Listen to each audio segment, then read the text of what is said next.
Hey guys, my name is Jake Fay, and I'm with Convention of States, and we're here at our Convention of States retreat. And I just want to tell you a quick, incredible story, the story behind our national anthem, the Star-Spangled Banner. It was during the War of 1812, and the British had captured an American doctor. And this American doctor served anyone who needed his help, whether they were American or British. But the British captured him anyways. And Francis Scott Key, he rowed out to a ship that they were holding him on to try to barter for this doctor's release. The British agreed to his terms on one condition. They were planning on launching an attack that night on an American fort, and they wanted to keep the Americans on their ship until after the attack. So from that viewpoint, they had an incredible view of one of the most amazing events in American history. They watched the attack on this fort, and through the night, as the attack continued on, their only sign that the Americans were still there, that the Americans were still fighting, was the American flag waving in the background of the fort. There was a factory default on some of the bombs and rockets that the British were firing. Due to this default, the fuses were just a little too short, which meant that they exploded prematurely. Hence the line from the song, "Bombs Bursting in Air."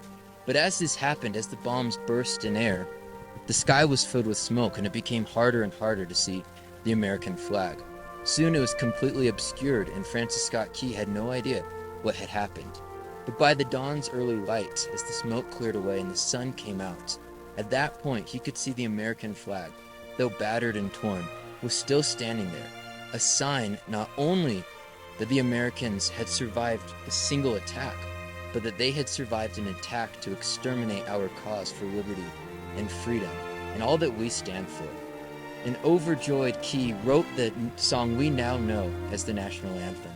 It was a beautiful song, and part of why it's so beautiful is it is a tribute not only to our flag, which we know and love so much, but also a tribute to everything the flag stands for, a tribute to the land of the free and the home of the brave.